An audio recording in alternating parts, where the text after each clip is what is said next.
एक बहुत ही अहम मामले पर बात करने के लिए मेरे साथ एक मरतबा पर सिद्दीक जान मौजूद हैं। इस वक्त हुकूमत और अपोजिशन के दरमियान यानी तहरीक इंसाफ और नून लीग और पीपल्स पार्टी, यानी आप उधर पीपल्स पार्टी और नून लीग है और यहां तकरीबन तहरीक इंसाफ अकेली, आप समझ लें, चलिए मौलाना को भी आप साथ मिला लें। लेकिन लड़ाई या इस वक्त मुकाबला यह हो रहा है कि एक तरफ कहती है कि जी हमने 25 से पहले आईन तरमीम पास करानी है और दूसरी तरफ की कोशिश है कि 25 से पहले आईन तरमीम पास ना हो। सब ने अपने अपने तमाम ऑप्शंस अब खोल दिए हैं और उन ऑप्शंस को या तो इस्तेमाल कर लिया है या शो कर दिया है कि वो क्या करना है। तहरीक इंसाफ ने भी अपना एक बहुत बड़ा ऑप्शन इस्तेमाल कर लिया है और वो ऑप्शन था एहतजाज का ऑप्शन। लेकिन सवाल सिद्दीक जान ये पैदा होता है कि क्या तहरीक इंसाफ के पास इससे बड़ा भी कोई ऑप्शन मौजूद है और इसके अलावा भी कोई ऑप्शन मौजूद है? आपके पास खबर है, बताइए तहरीक इंसाफ आप क्या सोच रही है? देखिए, ये खबर मैं ना देता अगर ये खबर एक आध जगह पे आ ना गई होती, क्योंकि ये खबर मेरे पास थी। लेकिन जिस तरह से हम कई बार अपने हमारे नाज़रीन जो देखने वाले हैं, वो हमारे सुनने वाले जो सामीन हैं, वो कई बार ऑफेंड भी होते हैं जब हम ये कहते हैं कि यार मेरे पास खबर है लेकिन मैं दे नहीं सकता, या हम जब ये कहते हैं कि यार इससे बड़ा एक कार्ड और सरप्राइज तैयार है, आप तसल्ली रखें। तो फिर लोग, ज़ाहिर है, लोग ये भी एक वो करते हैं कि यार अगर आपने खबर देनी नहीं थी तो आपने कहा क्यों है। लेकिन बतौर रिपोर्टर हमारी भी मजबूरी होती है कि हमने ये भी एस्टैब्लिश करना होता है कि भाई खबर मेरे पास है लेकिन वो मुझे ऑफ द रिकॉर्ड रखने का कहा गया। तो ये खबर मेरे पास थी, ये एक हफ्ता पुरानी खबर है, लेकिन अब क्योंकि ये एक आध जगह पे आ गई है तो इसलिए हम इस पे बात कर रहे हैं। देखें, ऐसा नहीं है कि तहरीक इंसाफ सिर्फ जो है वो आप समझे कि सड़कों के ऊपर जो है वो सड़कें गर्म करेगी और जमीन गर्म करेगी इस हुकूमत के लिए, इस निजाम के लिए और काजी फायजीसा के लिए और काजी फायजीसा की एक्सटेंशन रुकवाने के लिए। तहरीक इंसाफ के पास और भी कार्ड्स हैं जिनमें एक बड़ा कार्ड जो है, एक बड़ी अहम तहरीक इंसाफ की लीगल टीम की मुशावरत हुई और उसको देखा गया और वो ये था कि हम जो है वो जब देखेंगे कि ये मुजवजा आईनी तरमीम पेश करने लगे हैं, उससे पहले जो है वो वजीर आजम के खिलाफ जो है वो अदम एतमाद पेश कर दी जाएगी, या चेयरमैन सेनेट के खिलाफ अदम एतमाद पेश कर दी जाएगी, या स्पीकर के खिलाफ, या डिप्टी स्पीकर के खिलाफ, या डिप्टी चेयरमैन के खिलाफ, डिप्टी चेयरमैन सेनेट के खिलाफ। और इसकी वजह क्या थी और इसकी वजह क्या है, और इस पर बात करते हैं कि ये ऑन कार्ड अभी भी है या नहीं है या क्या चल रहा है। उसकी वजह यह है कि जब किसी के खिलाफ भी इस तरह से अदम एतमाद की तहरीक आ जाती है तो फिर कोई और चीज आप नहीं कर सकते जब तक आप उस अदम एतमाद को जो है वो उसके जो प्रोग्राम है उसको मुकम्मल ना कर लें, जब तक आप उसको एग्जॉस्ट ना कर लें, उसको खत्म ना कर लें, उसके बाद वोटिंग ना करवा लें, आप कोई और चीज नहीं कर सकते। और उसमें तहरीक इंसाफ का यह था कि क्योंकि उसमें तो 7 दिन गुजर जाने थे ना, तो उसमें यह था कि 7 दिन बाद क्या करेंगे। तो उसमें फिर यही था कि 3-3, 4-4 के दिन के वक्फे से ना एक एक के खिलाफ जो है वो अदम एतमाद पेश करते जाओ। तो ये एक उनका प्लान था। यानी आप ये कह रहे हैं कि अगर 17 को हुकूमत इजलास बुलाना चाहती है तो वो इजलास बुलाया जाए तो हुकूमत जो है अपोजिशन यानी तहरीक इंसाफ तरीके अदम एतमाद पेश कर दे। अब वो 25 तारीख तक तो चली जाएगी, यानी 25 तक कोई और काम नहीं हो सकता, कोई आईनी तरमीम नहीं हो सकती, काजी फायसा तो घर चले जाएंगे, उसके बाद ही होगा जो कुछ होगा। ये तहरीक इंसाफ के पास आप समझते हैं कि ये एक ऑप्शन मौजूद है? बिल्कुल, एक ऑप्शन तो ये है और जो बाकी ऑप्शन हैं उन पर जरा अलग से बात करेंगे किसी वीडियो में। अच्छा, ये अब तहरीक इंसाफ का ये जो प्लान था, इस प्लान में ना एक इशू पहले आ रहा था और वो इशू ये आ रहा था कि यार इसमें हमने इस पे बड़ी डिस्कशन हुई कि हम चेयरमैन सेनेट के खिलाफ लाएं या प्राइम मिनिस्टर के खिलाफ लाएं या किसके खिलाफ लाएं, मतलब दोनों ईवानों में से किस ईवान में लाएं अदम एतमाद, चाहे किसी के खिलाफ भी लाएं, वज़ीर आज़म के, स्पीकर, डिप्टी स्पीकर, जिसके खिलाफ मर्जी लाएं, एक आपने अदम एतमाद इधर लानी थी या आपने सेनेट में लानी थी। उसमें बड़ी डिस्कशन हुई और डिस्कशन ये हुई कि 2 चीजें देखी गई और वो ये थी कि अगर हम कौमी असम्बली में लाते हैं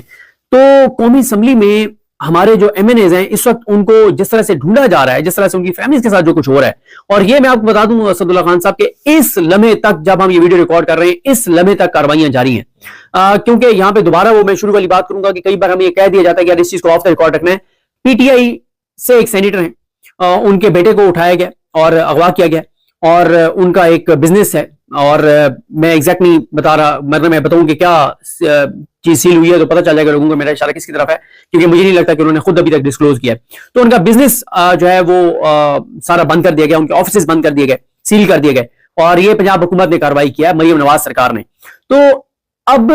अभी तक कार्रवाइयां जारी हैं। अब उनका यह था PTI का कि यार ये देखें कि हम कहां पे लाएं, क्योंकि सेनेट वाला मामला तो उनके लिए थोड़ा सा मुश्किल हो गया था सेनेट में लाना। उसकी वजह यह है कि सेनेट के तो वो अपने बहुत से सेनेटर्स जो हैं उनको वो पाकिस्तान से बाहर भेज चुके हैं और उनको कहा गया है कि आप अपना मोबाइल बंद कर लें,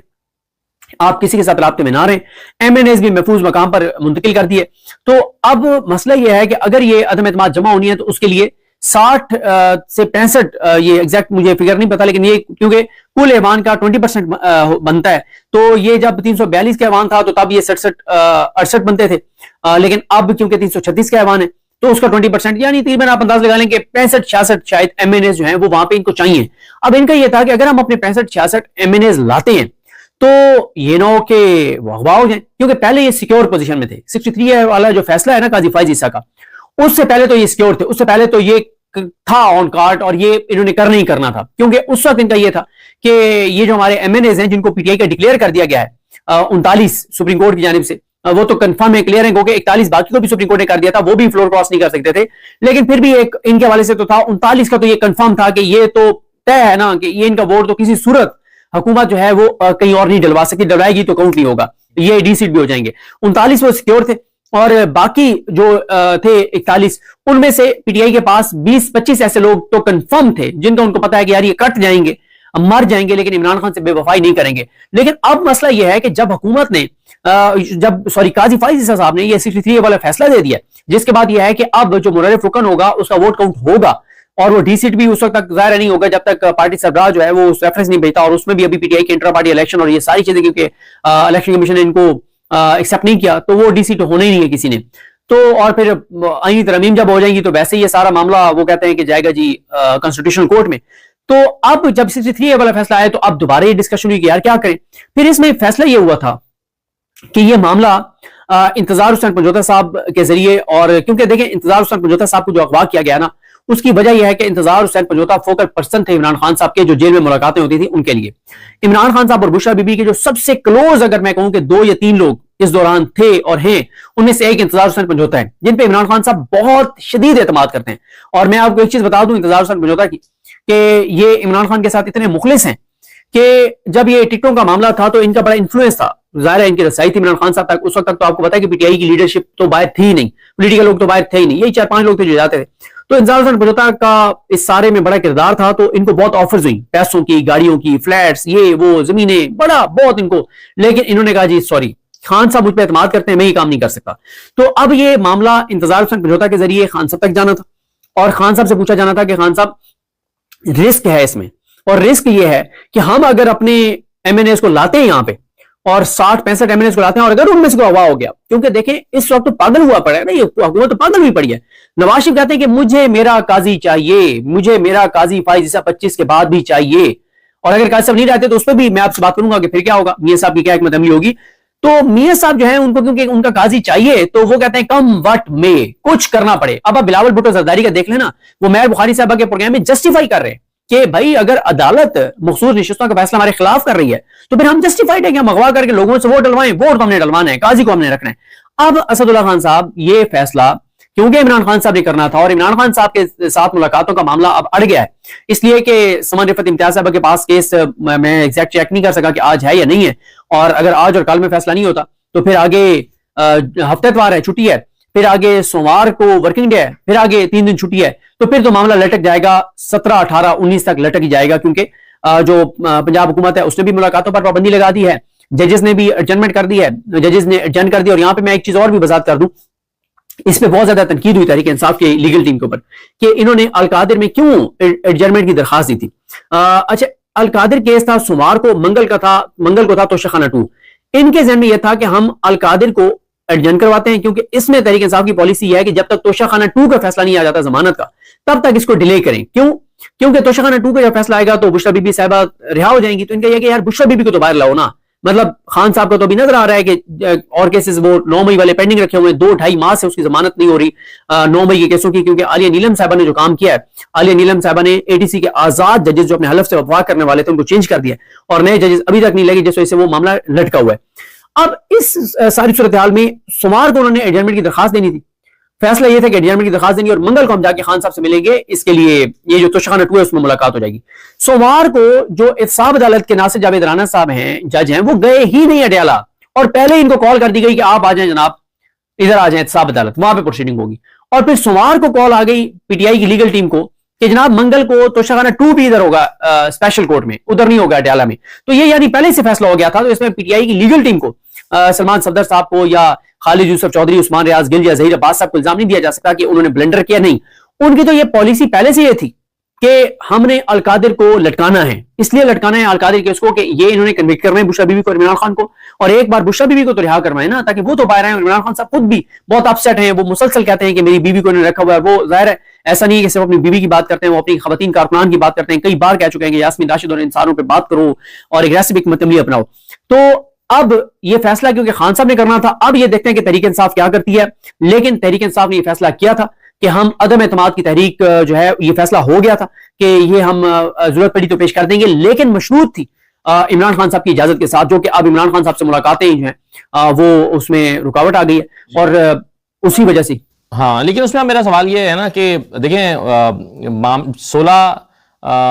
17 और 18 ये इंपॉर्टेंट हैं। हुकूमत की कोशिश ये है, जैसे 15 तारीख तक उन्होंने कहा है कि जी अपने बंदे अब सारे सेनेटर्स और एमएनएस मुल्क में वापस पहुंचे, यानी उनके जहन में यह है कि हम इसको 17-18 करें। लेकिन इमरान खान से अगर मुलाकात 19 को या 20 को जाके होती है तो तब तक तो शायद हुकूमत का प्लान यह है कि फिर उससे पहले, यानी हुकूमत का बेसिकली प्लान यह है आईनी तरमीम से पहले इमरान खान की किसी से मुलाकात ना हो पाए, इमरान खान का राब्ता काट दो। कहीं ऐसा ना हो कि इमरान खान दोबारा एहतजाज की कॉल दे दें, यानी इमरान खान कहें कि जिस दिन इजलास तलब किया जाए उस दिन तुमने डीजो पहुंच जाना सबने, तो कहीं ऐसी इंस्ट्रक्शन ना आ जाए। इसलिए उनकी कोशिश यह है कि इमरान खान का अपनी पार्टी लीडरशिप के साथ राब्ता ना होने दिया जाए। तो अगर तो उन्होंने 20-21 को करना है तो फिर खान साहब से राब्ता तो उससे पहले होने का इम्कान नहीं है, तो फिर करना जो है वो तो खुद पार्टी लीडरशिप ने करना है। मेरा सवाल यह है कि काफी हद तक इमरान खान ने पार्टी लीडरशिप को इस तरह की चीजें करने का इख्तियार भी दिया हुआ है। ऐसा नहीं है इमरान खान इस बात पर तो नाराज हो सकते हैं कि तुमने एजिटेशन क्यों नहीं की, एहतजाज क्यों नहीं किया, बाहर क्यों नहीं निकले, लेकिन इस बात पर नाराज नहीं हो सकते कि तुमने क्यों एहतजाज किया या तुमने क्यों जो है वो इसका रास्ता, काजी फैसला का रास्ता रोकने के लिए कदम उठाया। तो मेरा ख्याल है इमरान खान उसको अप्रिशिएट ही करेंगे। थोड़ी सी स्पाइन, थोड़े से मसल जो हैं वो पॉलिटिकल कमेटी को, तहरीक इंसाफ की लीडरशिप को, उनको भी तो दिखाने चाहिए। कोई अब ये तो नहीं है कि खान साहब हमने इसलिए तरीके एतमाद पेश नहीं किया क्योंकि आपसे मुलाकात नहीं हो पा रही थी, क्योंकि उन्होंने हमारा आपसे राब्ता तोड़ दिया था, क्योंकि आपसे का जिनसे राब्ता था उनको बंदों को उठा लिया था, इंतजार पंजोता को उठा लिया था। तो ये आर्गूमेंट तो खान साहब शायद कबूल भी ना करें इस पॉलिटिकल कमेटी का। तो आप नहीं समझते कि जो करना है लीडरशिप ने, पॉलिटिकल कमेटी ने खुद करना है? नहीं, मैं आपसे इख्तिलाफ करता हूं। ये वो भारी पत्थर है जो कोई भी नहीं उठाएगा और उठाना भी नहीं चाहिए। देखिए सेंसिटिव है ना, बहुत सेंसिटिव है। आप इसका काउंटर आप सोचें ना, इसका काउंटर आर्गुमेंट सोचें कि हुकूमत के पास नंबर गेम पूरी नहीं है और वो नहीं कर पाएंगे। उन्होंने एक ट्रैप था पीटीआई के लिए कि उन्होंने इजलास बुला लिया और उनके पास ये खबर है कि ये अदम एतमाद ला रहे हैं, और वो एमएनएस पीटीआई के जिनको पिछले 1 महीने से ढूंढा जा रहा है पूरे मुल्क में, मतलब इस वक्त पता नहीं को 50, 60, 70 टीमें होंगी जो इस वक्त 24 घंटे तलाश कर रही हैं पीटीआई के उन एमएनएस को, और वो नहीं मिल रहे, वो महफूज जगह के ऊपर है। पीटीआई खुद उनको आगे प्लेट में रख के पेश कर दे। लेकिन उसमें सदीक जान देखे ना, ऐसे लोग जो टूट सकते हैं उनकी तादाद तो 10-12 ही है ना। क्या आपके ख्याल में ये शेख वकास अकरम भी टूट सकते हैं? क्या आपके ख्याल में बैरिस्टर गौहर भी टूट सकते हैं? क्या आपके ख्याल में असद कैसर भी टूट सकते हैं? या जुनैद अकबर भी टूट सकते हैं जो पहले नहीं टूटे? तो वो जो टूट सकते हैं उनकी तादाद तो 10-12 है। आपको तो 90 में से कोई 65-64-65 ही चाहिए ना जो लेकर आने हैं। आप इंतखाब करें कि किनको लेकर आना है। गिरफ्तारी के डर से आप अपीयर ही ना हो या उठाए जाने के डर से, तो फिर वो भी तो एक मेरा ख्याल कमजोर बात नहीं हो जाएगी? देखें असद भाई, बात यह है, बड़ी रियलिस्टिक बात करनी चाहिए। कुछ दिन पहले हम ये कह रहे थे कि अब भी जो तहरीक इंसाफ का बंदा इधर हुकूमत से मिल गया तो वो कंप्रोमाइज होगा, जब सबको नजर आ रहा है कि भाई इधर उधर हो जाओ, महफूज जगह पे शिफ्ट हो जाओ, वरना तुम्हें उठा लेंगे या फैमिलीज को भी महफूज ठिकानों पे मुंतकिल कर दो। लेकिन सच्ची बात यह है कि जो पीटीआई के एमएनएस हैं ये दहशतगर्द या ये अस्करी किसी विंग के बंदे थोड़ी हैं, फैमिलीज वाले हैं। देखें सर जी, जब किसी की बेटी या बेटे को उठा लिया जाता है ना, मैं एक बंदे को जानता हूं जाती तौर पे, मैं कभी ये कहानी में अभी देखें अभी पिछले 2 साल में जो कुछ हुआ है ना, या 9 मई के बाद जो कुछ हुआ है, 1% भी सामने नहीं आया। मैं एक शख्सियत को जानता हूं कि वो आखिरी दम तक लड़ती रही, वो शख्सियत, वो डटे रहे, वो मजबूत रहे। लेकिन हुआ क्या, उनकी अहलिया को वो बैरून मुल्क जा रही थी और उनको जहाज से उतारा गया और नामालूम जगह पे ले जाया गया। वो टाइम था जब वो शख्सियत टूट गई कि आप किसी की यंग बीवी को कहीं ले जाएंगे नामालूम मकाम पर, और आप फिर वो बंदा क्या करेगा, मुझे बताएं ना, क्या करेगा वो? पहली बात। दूसरी बात यह कि एक पीटीआई की खातून जो प्रेस कॉन्फ्रेंस कर गई, वो क्यों कर गई? जब उनको पूरा दिन जो है वो गाड़ी में बिठा के और गर्मी में घुमाया गया, और बंदे जो है ना वो कभी पुलिस वाले अजीब अजीब जो है वो गाड़ी के अंदर आके बैठ जाते थे, कोई खातून पुलिस एहलकार नहीं थी साथ गाड़ी में, और पुलिस वाले जो है वो फोन सुनते थे, फोन बंद करते थे और कहते थे बाजी हम बहुत माजरत खां हैं, लेकिन जो कुछ आपके साथ करने का कह रहे हैं ना, हमें, आप हमारी बहन है, लेकिन हमें शर्म आती है। हमें फिर थोड़ी देर बाद, जी सर बाजी हम रेजिस्ट कर रहे हैं, लेकिन जहां पे आपको ले जाने का कह रहे हैं ना, बस अल्लाह ताला किसी की मां बहन बेटी को वहां ना भेजे। मतलब इस तरह की जब आपने चीजें की तो वो टूट गई ना, उसके पास नहीं था। अब एक औरत की इज्जत से बढ़ के तो उसके लिए कुछ नहीं है। तो सर ये एक सेंसिटिव डिसीजन है और मेरा नहीं ख्याल कि इतना आसान होगा ये फैसला लेना। और मैं, अगर आप मुझसे पूछे तो मैं तो ये कहूंगा कि भाई ये नहीं पेश करनी चाहिए। क्यों? आप अगर अपने 60 बंदे ला के प्लेट पे आपने रख के दे दिए, फिर 10 बंदे तोड़ना कोई मसला नहीं है सर। जिस हद तक पागलपन दिमागों पे सवार है ना,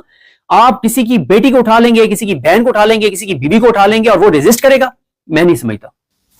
चलें, तो फिर अगर ये ऑप्शन आप समझते हैं कि नहीं है तो फिर ऑप्शंस क्या हैं, इस पर फिर हम मजीद बात बाद में करते हैं कि फिर पीटीआई के पास क्या सिर्फ एक एहतजाज ही का ऑप्शन बचा है आईनी तरमीम को 25 से पहले होने से रोकने के लिए। वैसे तो खैर हम ये बात कर रहे हैं कि मौलाना फजल रहमान जो है वो राजी नहीं है, लेकिन मुतबादल ऑप्शंस पे हुकूमत लगी हुई है, पूरा जोर लगा रही है और दिन रात लगे हुए हैं। एससीओ में तो चंद हुकूमत के लोग